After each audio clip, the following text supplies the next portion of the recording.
같이 한 목소리로 찬양을 했던 것처럼 한 목소리로 신앙 고백할 때 다 일어나셔서 사도신경으로 우리 신앙을 함께 고백하겠습니다. 전능하사 천지를 만드신 하나님 아버지를 내가 믿사오며 그 외아들 우리 주 예수 그리스도를 믿사오니 이는 성령으로 잉태하사 동정녀 마리아에게 나시고 본디오 빌라도에게 고난을 받으사 십자가에 못 박혀 죽으시고 장사한 지 사흘 만에 죽은 자 가운데서 다시 살아나시며 하늘에 오르사 전능하신 하나님 우편에 앉아 계시다가 저로서 산자와 죽은 자를 심판하러 오시리라.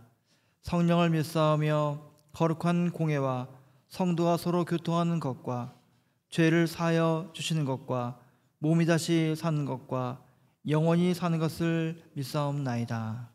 아멘. 찬송 26장 하나님께 올리겠습니다.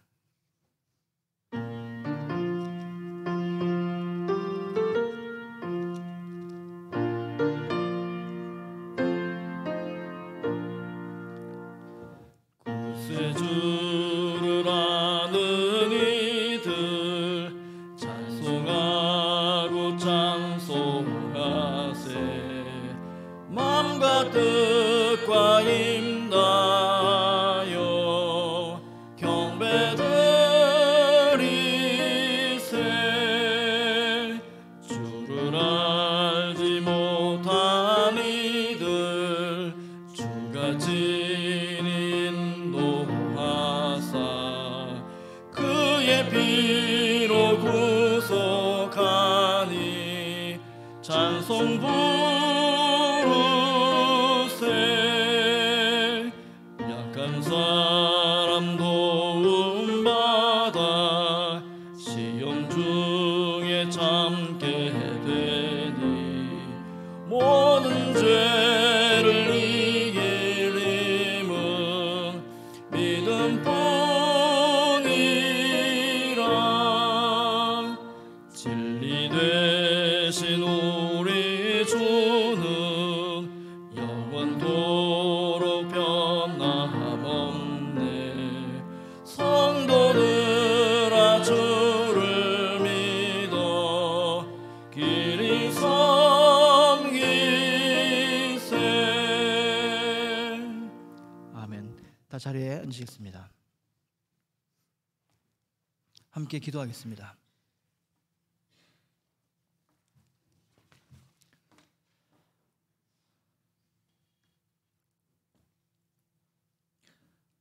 하나님, 주님의 거룩한 이름을 찬양하며 높여드립니다. 주님 영광 홀로 받으시옵소서. 저희들의 발걸음을 기억해 주시고 이 예배를 받아 주시옵소서.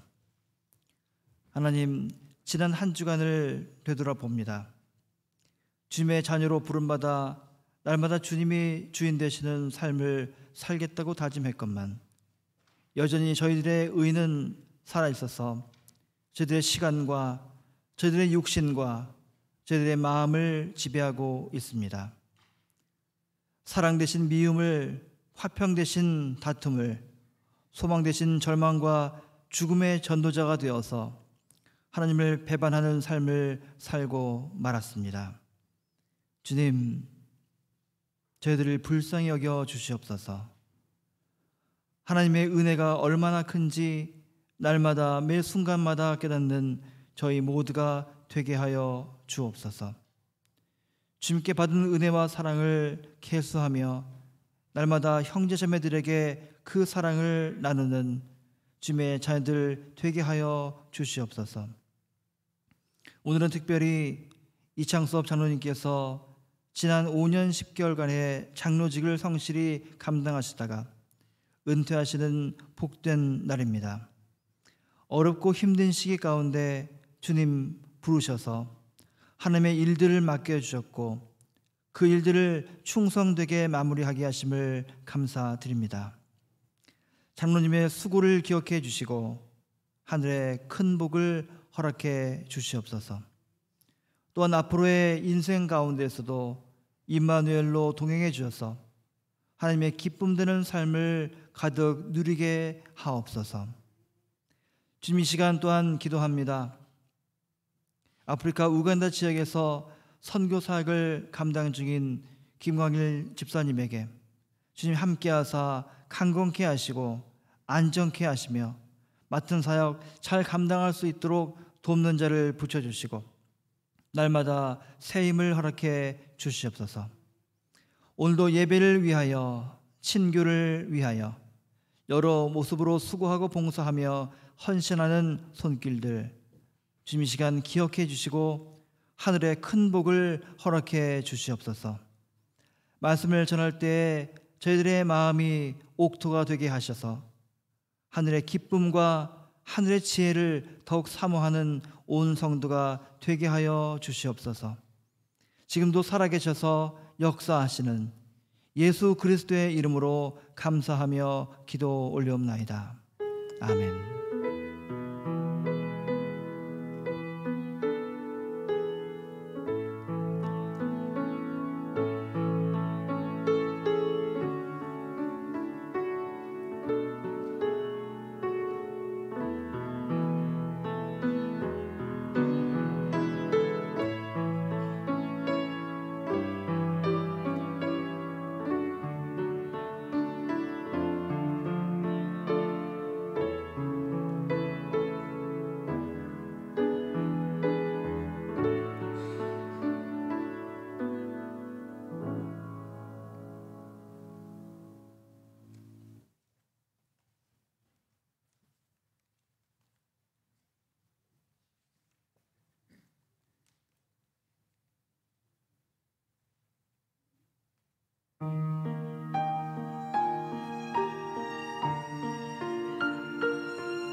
오늘 우리에게 주시는 하나님의 말씀은 예레미야 9장 23절, 24절 말씀입니다.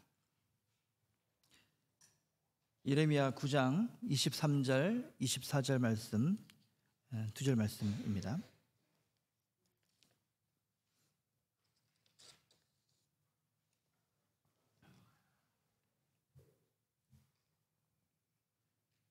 자, 짧으니까요. 함께 봉독하겠습니다. 시작. 여호와께서 이와 같이 말씀하시되 지혜로운 자는 그의 지혜를 자랑하지 말라. 용사는 그의 용맹을 자랑하지 말라. 부자는 그의 부함을 자랑하지 말라. 자랑하는 자는 이것으로 자랑할지니 곧 명철하여 나를 아는 것과 나 여호와는 사랑과 정의와 공의를 땅에 행하는 자인 줄 깨닫는 것이라. 나는 이 일을 기뻐하노라. 여호와의 말씀이니라. 아멘. 주님의 말씀입니다. 함께 기도하겠습니다. 거룩하신 주님, 주님의 말씀을 저희들에게 허락해 주시고 그 말씀을 경청케 하심을 감사드립니다. 부족한 종은 감추어 주시옵고 오로지 주님의 말씀만 드러나게 하옵소서. 예수님 이름으로 기도드립니다. 아멘. 주님의 은총과 평화가 이 시간 우리와 함께 하기를 간절히 축원합니다. 오늘은 주현절 5째 주일입니다. 이 땅에 빛으로 오신 예수 그리스도를 기억하고 묵상하며 감사하고 예배하는 그런 귀한 날입니다. 감사함으로 하나님을 예배하는 우리들에게 늘 새로운 영으로 격려하시고 또 위로하시는 주님을 찬양합니다. 주님은 태초에 천지를 창조하셨지만 지금도 살아계셔서 우리 피조물들에게 매 순간마다 하나님의 영을 불어넣어 주셔서 늘 새롭게 해주십니다.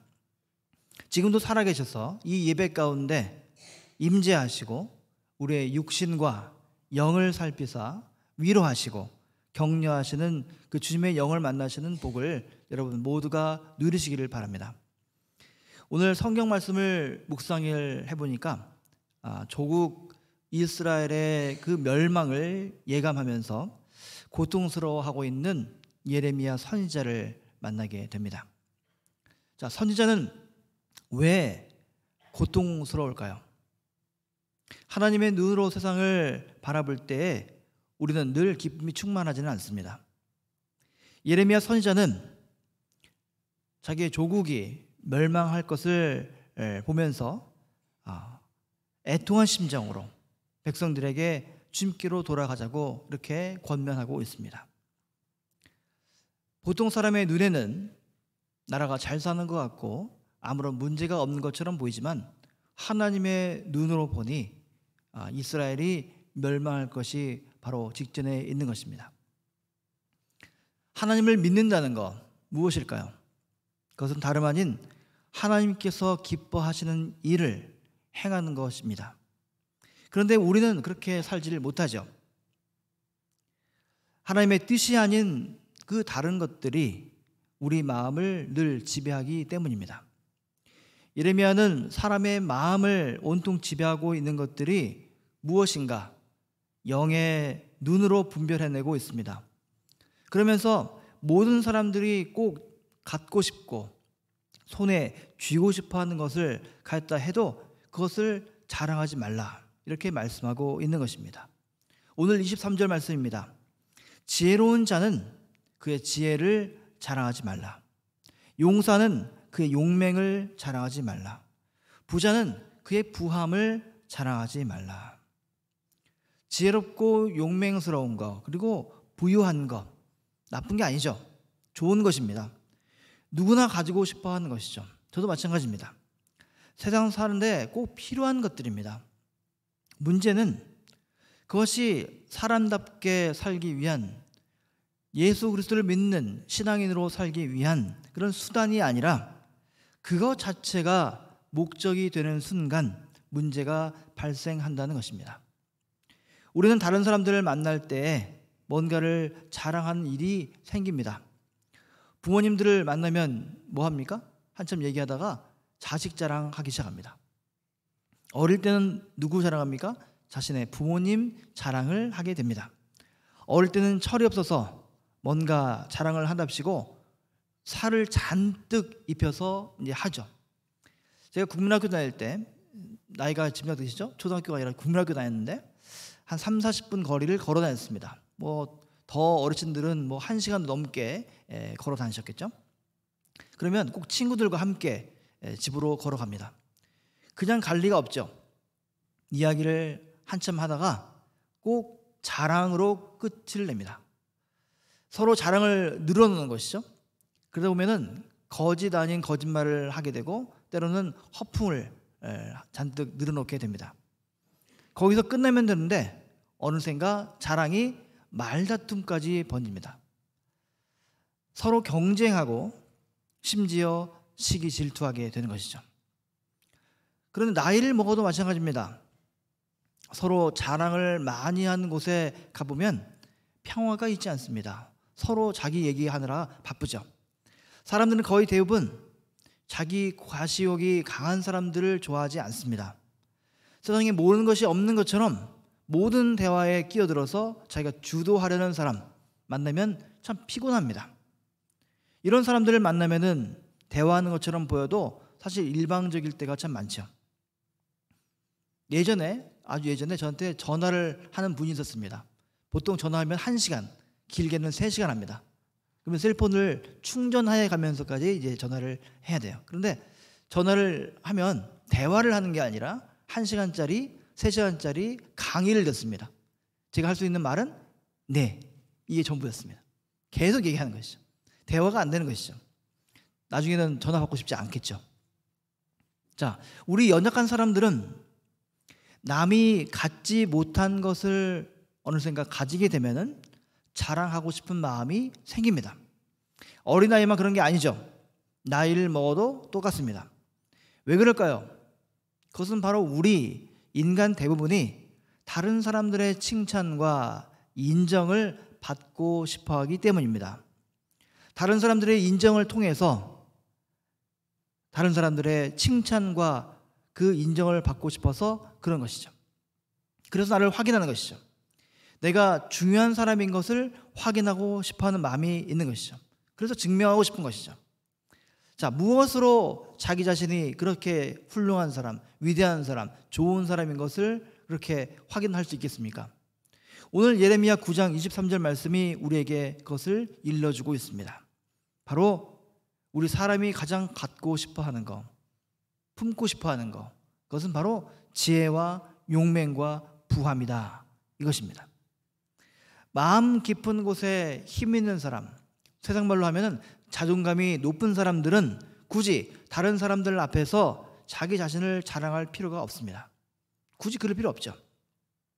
우리 마음속에 가끔씩 유동치는 게 있습니다. 무엇을 가지고 싶고 무엇을 하고 싶고 무엇이 되고 싶은 그런 감정들이 우리 마음에 요동칩니다. 왜 그럴까요? 그것은 바로 다른 사람들이 그것을 관심하고 있기 때문입니다. 다른 사람들이 가지고 싶고 다른 사람들이 하고 싶고 다른 사람들이 되고 싶기 때문에 내가 욕망하는 것입니다. 다른 사람들이 아무런 관심을 기울이지 않는 것에 우리들은 욕망을 두지 않습니다. 다른 사람들이 보석을 갖고 싶기 때문에 나도 보석을 가지고 싶어 하는 것입니다. 다른 사람들이 멋진 직장을 다니고 있기 때문에 나도 그런 직장을 다니고 싶어 하는 것입니다. 그것을 이미 가진 사람을 선망하고 욕망하는 것이죠. 사람들은 자기와 똑같은 옷을 입고 있는 사람들을 보면 불편합니다. 혹시 그런 경우 있나요? 주일날 왔는데 나랑 똑같은 옷을, 최근에 사는 옷인데 똑같은 옷을 누가 입고 있는 것이죠. 불편하죠. 왜 그럴까요? 사람들은 남과 구별되기를 원하기 때문입니다. 여러분, 명품을 선호하는 것도 구별되고 싶은 욕구가 있기 때문에 그런 것이죠. 그런데 조금 더 깊이 생각해 보면은 사람들은 남과 같아지기 위해서 안간힘을 돋쓴다는 것입니다. 구별되고 싶기도 한데 또 같아지고 싶은 마음이 있다는 것이죠. 남들 하는 만큼은 나도 하고 살아야 된다, 이런 말을 우리가 자주 한다는 것입니다. 남들이 세계 여행을 가니까 나도 세계 여행을 가야 되고, 남들 자식이 좋은 대학을 보내니까 우리 자식도 좋은 대학을 보내야 된다, 이런 생각을 우리가 한다는 것입니다. 그런데 남들 하는 만큼, 이런 말처럼 애매모호한 말이 없습니다. 그 기준이 되는 그 남이라는 것이 누구냐에 따라서 이 인생이 천차만별이 되는 것이죠. 그 남이 많이 가진 사람, 높은 사람, 힘 있는 사람 되면은 매우 따라가기가 어려운 것이죠. 그러면 행복이 없어지는 것이죠. 만족감이 없어집니다. 자, 그런데 잘 생각해 보면은 우리의 신앙이라는 것이, 우리의 믿음이라는 것이 뭔가 다른 기준을 가지고 사는 것을 말하는 것이죠. 세상 사람들과 다른 기준 때문에 우리가 사는 것이 아닙니까? 선망이 되는 그런 사람에 대해서 자기를 맞추는 것이 아니라, 조율하는 것이 아니라 바로 하나님의 뜻에 자기 자신을 조율하며 사는 사람, 그런 사람을 우리가 신자다, 이렇게 부르는 것이죠. 오늘 설교 말씀의 제목처럼 하나님의 뜻에 자기 자신을 조율하며 사는 것, 이것이 바로 참 신앙으로 가는 길이라는 것입니다. 조율을 잘 하려면 어떻게 될까요? 참 신앙이 되기 위해서 우리에게 필요한 것은 무엇일까요? 처음이자 마지막 걸음은 바로 하나님을 아는 것입니다. 하나님을 아는 것이죠. 그리고 그 하나님을 알았다면 닮기 위해서 노력하는 것입니다. 24절 말씀입니다. 자랑하는 자는 이것으로 자랑할지니 곧 명철하여 나를 아는 것과 나 여호와는 사랑과 정의와 공의를 땅에 행하는 자인 줄을 깨닫는 것이라. 나는 이 일을 기뻐하노라. 여호와의 말씀이니라. 매우 간단한 말씀이죠. 예레미야는 우리가 삶을 통해서 경험하는 그런 하나님의 모습, 묵상하면서 깨닫는 하나님의 모습을 이 세 가지 단어로 요약했습니다. 바로 사랑과 정의와 공의입니다. 우리 믿는 이들이 구원받은 까닭은, 지난주 예배 시간에도 말씀드렸죠. 우리가 구원받은 까닭은 우리가 뭔가 잘나서가 된 게 아닙니다. 뭔가 사랑받을 만한 구석이 있기 때문에 그렇게 된 것이 아닙니다. 우리는 모든, 이 예배하는 우리 모두는 하나님으로부터 구원받은 하나님의 자녀들입니다. 뭔가 하나님께 잘한 구석이 있어서 목사, 장로, 권사가 된 게 아니에요. 그냥 하나님께서 택하신 겁니다. 우리가 뭔가 하나님께 사랑받을 만한 짓을 해서 하나님께서 우리를 구원하시고 직분을 맡기신 게 아닙니다. 우리가 주님께 원수 되었을 때 우리를 어둠에서 빛으로 인도하셨고 구원하셨다, 이렇게 말씀을 나눴습니다. 하나님은 우리가 사랑받을 만해서 사랑하신 것이 아니라 바로 연약함에도 불구하고 흠이 많음에도 불구하고 품으시는 분이다, 이것입니다. 그게 바로 하나님의 사랑인 것입니다. 이런 하나님의 사랑을 경험한 사람들은 이제 어떤 사람이 됩니까? 사랑의 빚진 자가 되는 것입니다. 그것은 바로 우리 믿는 사람들의 별명이죠. 빚진 자입니다. 나는 금전적으로 빚진 게 없는데 왜 교회에서는 빚진 자로 부르냐? 기분 나빠하실 필요 없습니다. 모든 신자들은, 모든 믿는 사람들은 하나님으로부터 사랑의 빚진 자가 되는 것입니다. 이 빚진 자들은 그 빚을 갚을 수가 없죠. 우리가 하나님께 그 받은 사랑을 돌려드리는 방법을 한번 생각해 보십시오. 죄송하지만 하나님께 돌려드릴 수가 없습니다. 부모님의 사랑 여러분 돌려드릴 수 있다라고 생각하십니까? 그렇지 않습니다. 하나님의 사랑도 마찬가지입니다. 하나님의 사랑을 우리는 돌려드릴 수가 없습니다. 다만 부모님의 사랑에 대해서 자식들에게 내리 사랑을 하는 것처럼 그렇게 우리의 이웃들에게, 사랑이 필요한 그런 이웃들에게 사랑을 나누는 것입니다. 이건 답이 아니죠. 답이라고 말할 수 없습니다. 하지만 그게 우리의 최선입니다. 내리사랑처럼 우리의 사랑이 필요한 사람, 하나님의 사랑을 필요한 사람에게 우리가 나누는 것이죠. 하나님은 또한 공평하신 분이십니다. 이 공평이라는 단어 한문 어렵죠? 공평, 치우침이 없는 공정함이죠. 하지만 성경에서는 이 말을 뭘로 말하냐면 하나님의 분배적 정의를 말할 때 공평이다 말합니다. 사람이 모여서 살다 보면은 어디나 높낮이가 생기죠. 부자가 있고 가난한 사람이 있습니다. 그렇죠? 건강한 사람, 병약한 사람이 있습니다. 똑똑한 사람이 있고 그렇지 못한 사람이 있습니다. 자, 그렇게 여러 사람들이 있다 보면은 알게 모르게 사람들 사이에 층과 간격이 생깁니다.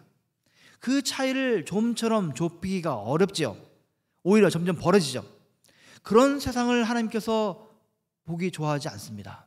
좋은 게 아닙니다.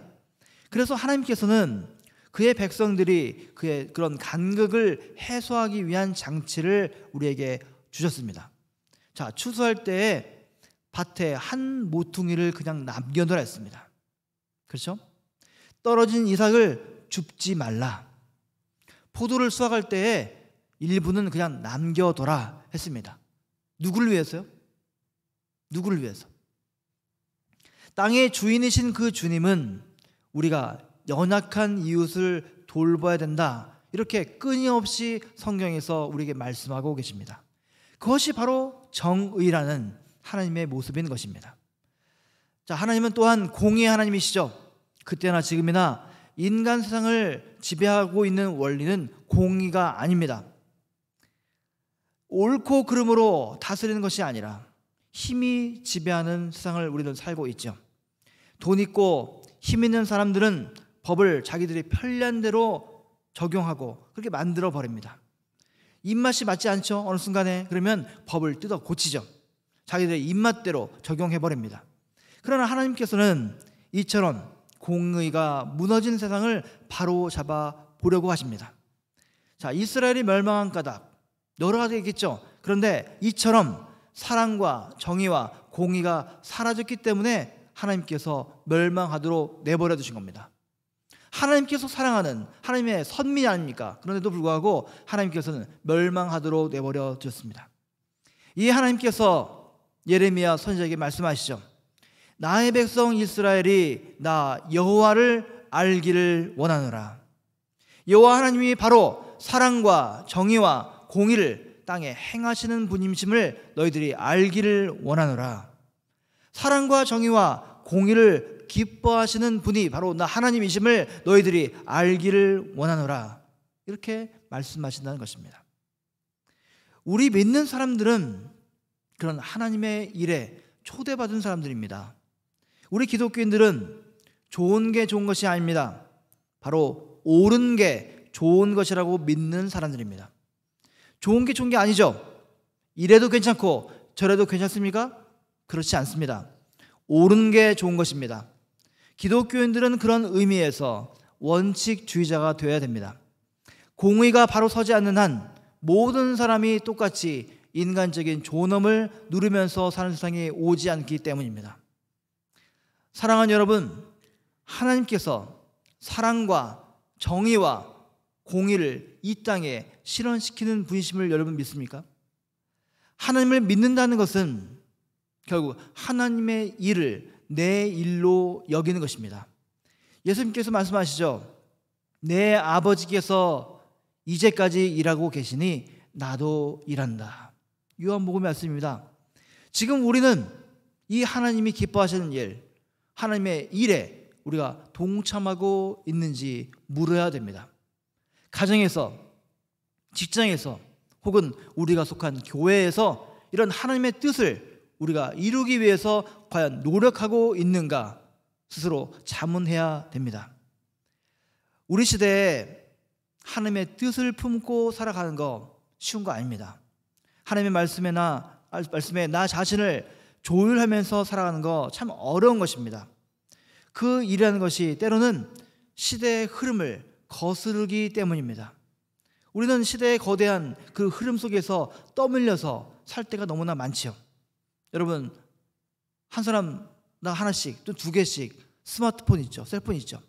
자, 편리하게 사용하는 것처럼 보입니다.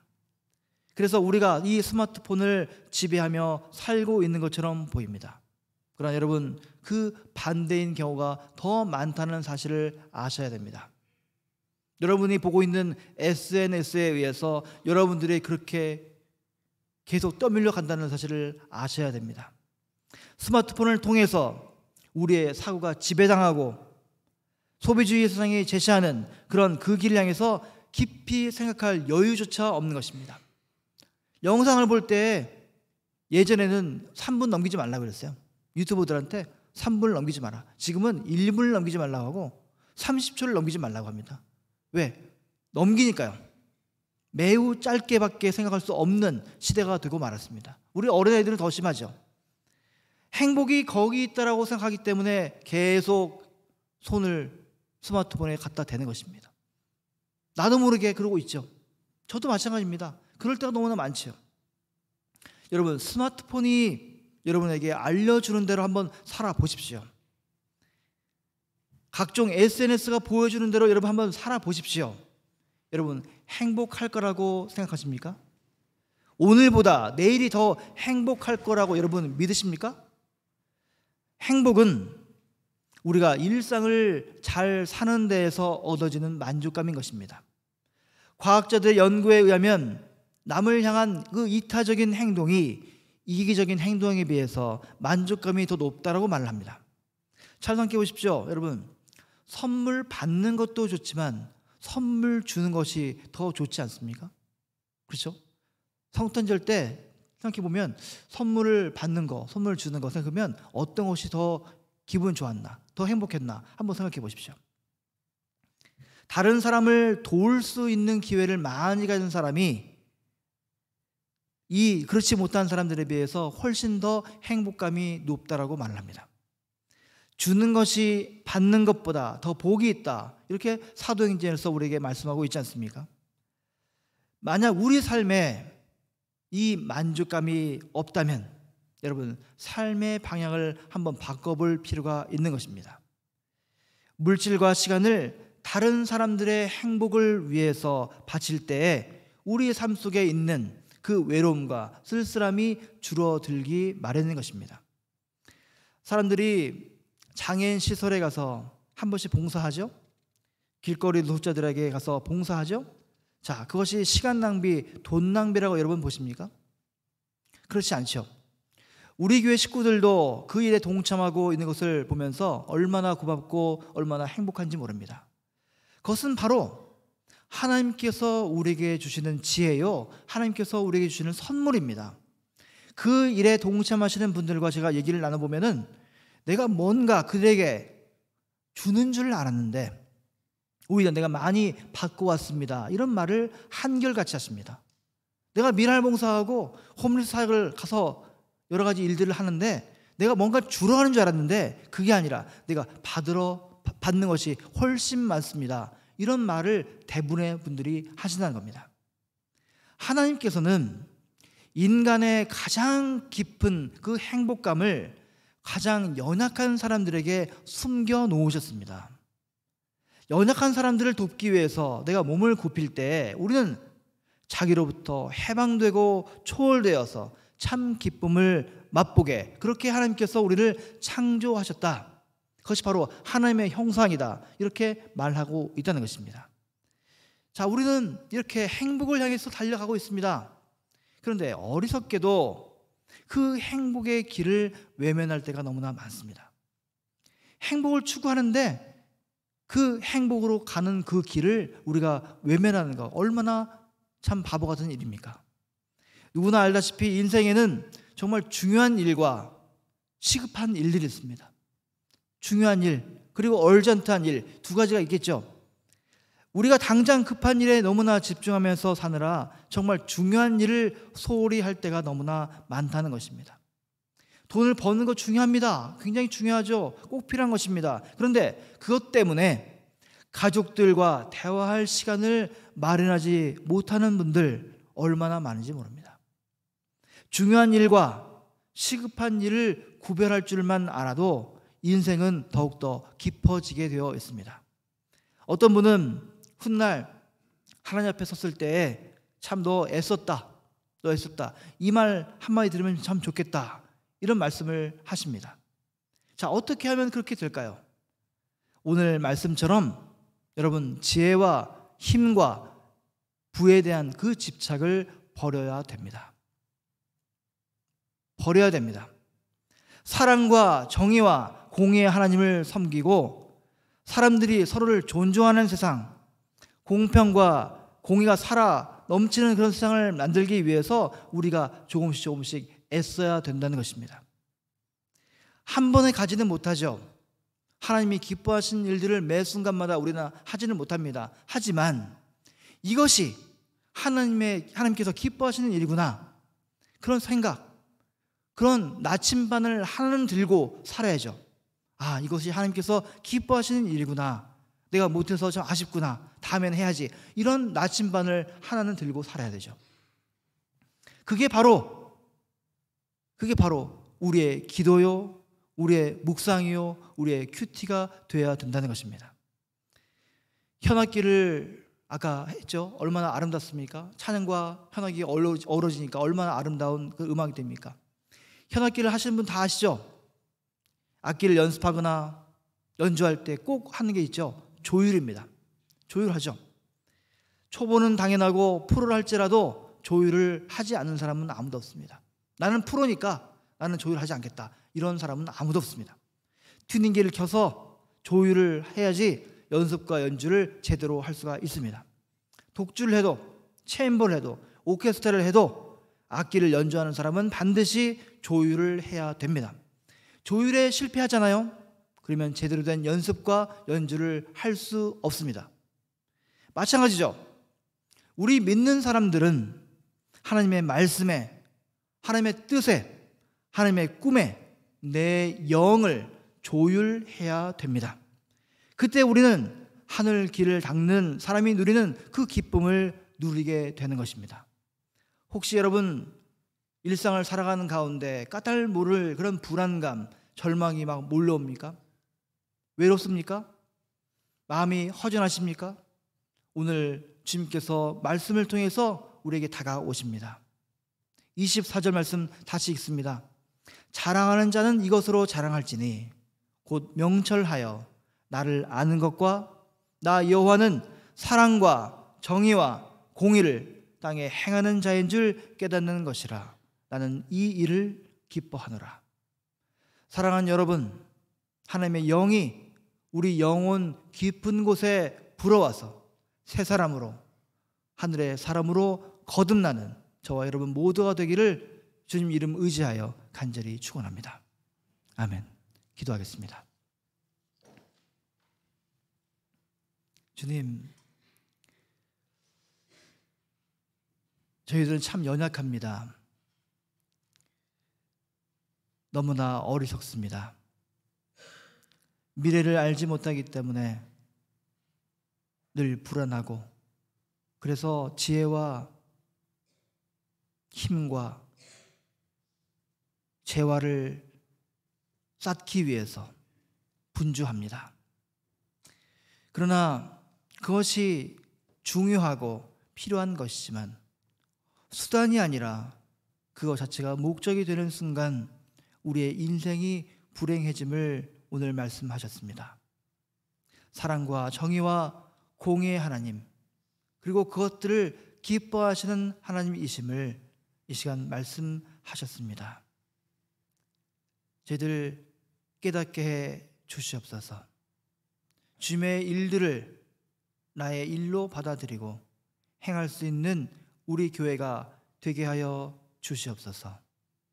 예수님 이름으로 기도드립니다. 아멘. 찬송 455장 함께 부르시면서 봉헌하시겠습니다.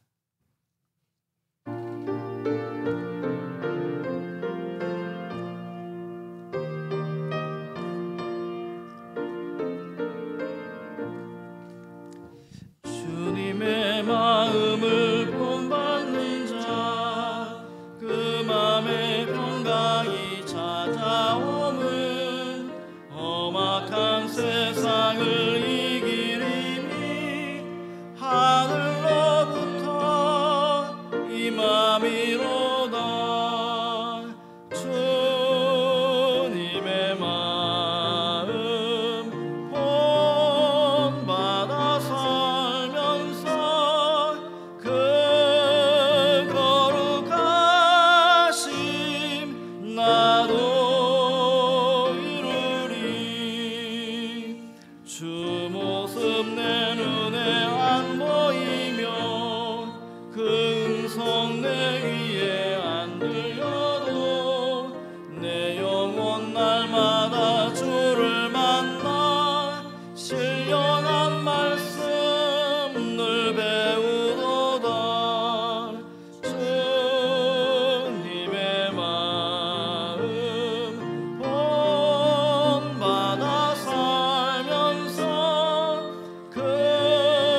많은 길 거치고 험하여도 내 맘에 불평이 없어짐은 십자가 고난을 이겨내신 주님의 마음 본받음이라.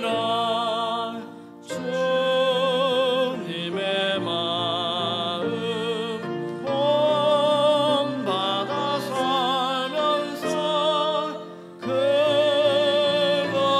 거룩하심 나도 이루리.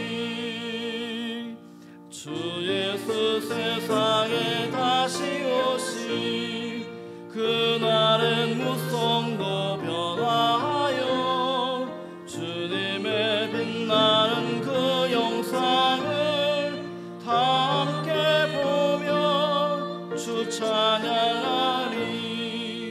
주님의 마음 본받아 살면서 그 거룩하심 나도 이루리.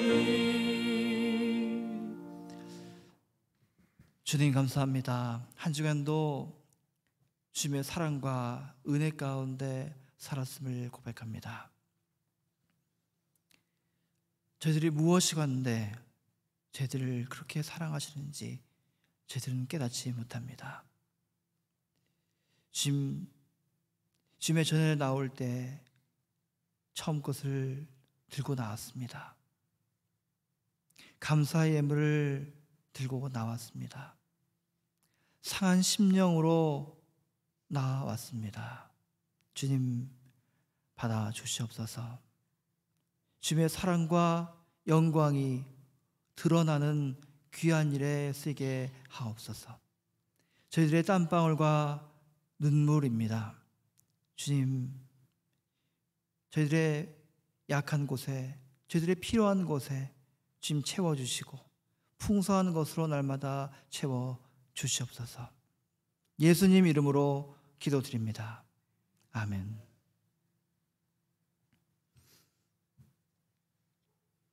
자, 이 시간에는 장로 은퇴식을 거행하겠습니다. 우리 이창섭 장로님 2018년 3월에 장로로 안수되시고, 그리고 2023년 12월에 이제 은퇴하셔서 5년 10개월이죠. 참 어려운 시기입니다. 그 중간에 코로나라는 굉장히 어려운 시기를 잘 이겨내시고 또 이끌어 주시고, 그리고 또 이곳에 우리가 이사 온 지가 2년 좀 넘었잖아요. 참 어렵고 힘든 시기에 하나님께서 부르셨다라는 생각을 합니다. 아까 기도도 함께 나눴지만은 하나님께서 참 어렵고 힘든 시기에 꼭 필요하셔서 하나님께서 부르셨고 이제 쉼을 주시는구나, 이렇게 저는 믿습니다. 잠깐 우리 장로님 나오셔서 우리 은퇴의 말씀 잠깐 해주시면 고맙겠습니다. 오시죠.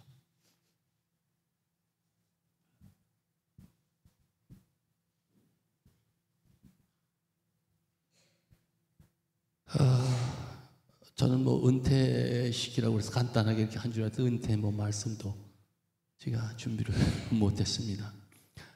그러니까 이제 목사님 말씀하셨듯이 한 6년 제가 이렇게 장로를 직분을 받아서 제가 이렇게 생활을 해왔습니다.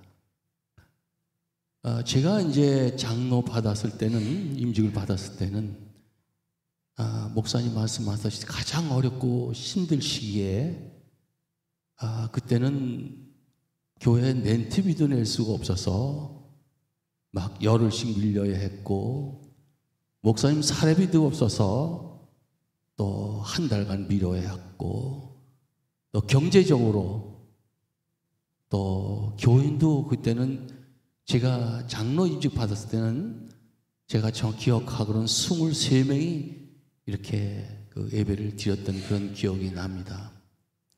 또 힘들고 어려울 때 제가 맡아서 또 여러 성선 여러분들이 또 기도해 주시고 또 경제적으로 어려울 때 다 애쓰였지만 또 우리 이기동 장로님, 이병 장로님 네 분 많이 힘내 주셨고 또 우리 권사님 또 양 권사님 이런 분들의 그 많은 도움과 사랑이 있었다고 그렇게 생각을 합니다. 아무튼 지금은 제가 23명에서 시작을 해서 지금 아마 2배 이상 이렇게 그 교인도 늘었고 또 재정적으로도 지금은 이렇게 어렵고 힘든 시기는 다 지나서 그 안정된 그런 교회 생활을 이렇게 할 수 있다고 생각을 합니다. 좀 더 열심히 하고 좀 더 잘할 걸 하는 생각에 어저께 저녁에 가만히 생각하니까 장로의 역할이라고 하는 것은 목사님을 잘 보필하고 교회의 여러 재정이나 이런 거를 두루 살피는 것이 장로의 역할이라고 저는 교육을 받았습니다. 제가 과연 그 일을 잘 했는가도 이렇게 제가 회개를 좀 많이 했습니다. 하여튼 그동안 여러분들 사랑해 주시고 도와주시고 기도해 주셔서 감사하고 고맙습니다. 감사합니다. 잠깐 기도하겠습니다. 잠깐 기도하겠습니다. 주님 감사합니다. 우리 이창섭 장로님 주님의 섭리와 경륜 가운데 불러주시고 참 어렵고 힘든 시기에 주님의 일을 맡겨주셔서 성실하게 충성하시고 봉사하게 하셨다가 이제 은퇴 시기에 이르렀습니다. 그동안의 수고를 주님께서 기억해 주시고 하늘의 크신 복을 허락해 주시옵소서. 인생의 남은 여생 가운데 주께서 늘 임마누엘로 동행해 주시고 여호와 일에 늘 예배하시는 하나님을 찬양하는 우리 장로님 될 수 있도록 인도하여 주시옵소서. 건강으로 지켜주시고 날마다 평안으로 주께서 함께해 주시옵소서. 예수님 이름으로 기도드립니다. 아멘. 저희 참 감사패 만들었는데 하겠습니다. 장로 은퇴 공로패 이창섭 장로.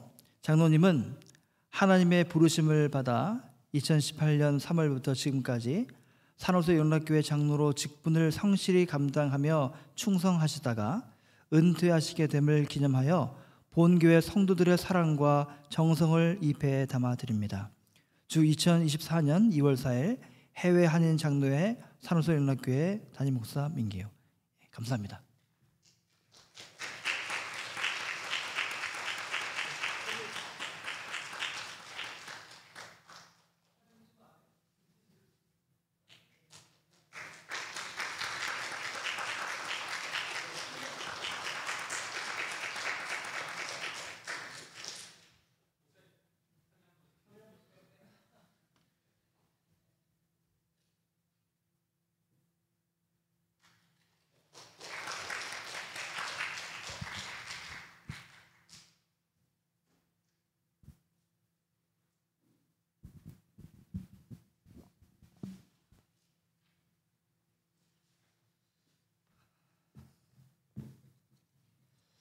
저희 아버님도 장로님이셨고 은퇴하셨는데 그 감격이라는 게 있어요.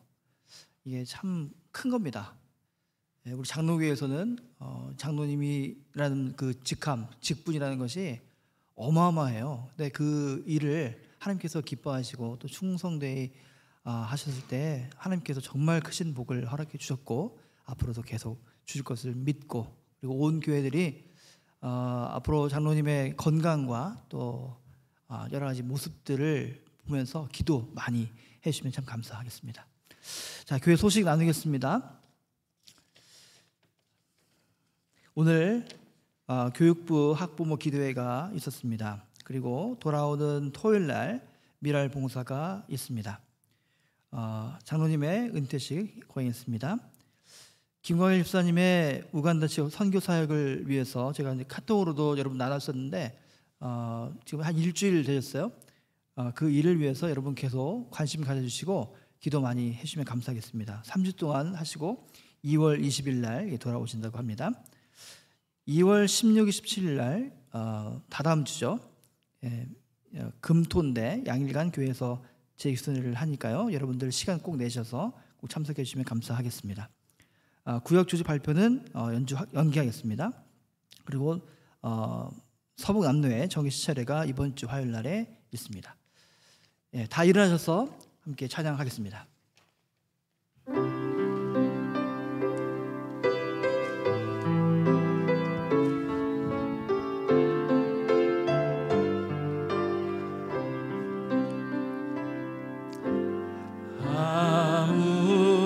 아무것도 두려워 말라.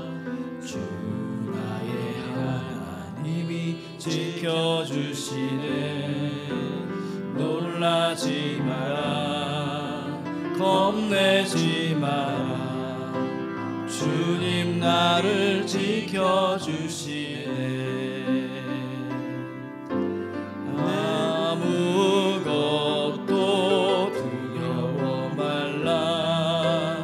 주 나의 하나님이 지켜주시네. 놀라지 마라. 겁내지 마라. 주님 나를 지켜주시네. 내 맘이 힘에 겨워 지칠지라도 주님 나를 지켜주시네.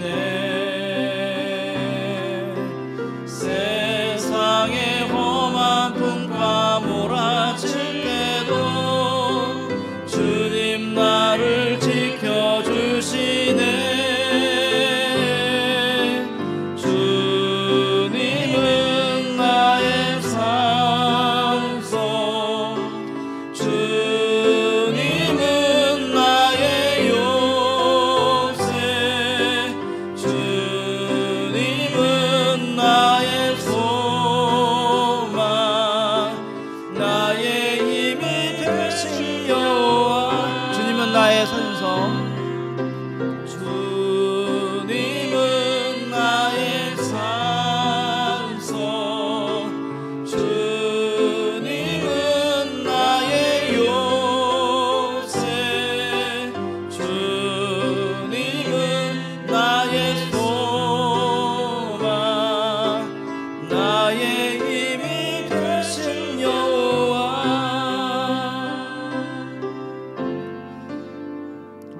소식에서 놓친 게 있어서 다시 한번 말씀드립니다. 죄송합니다.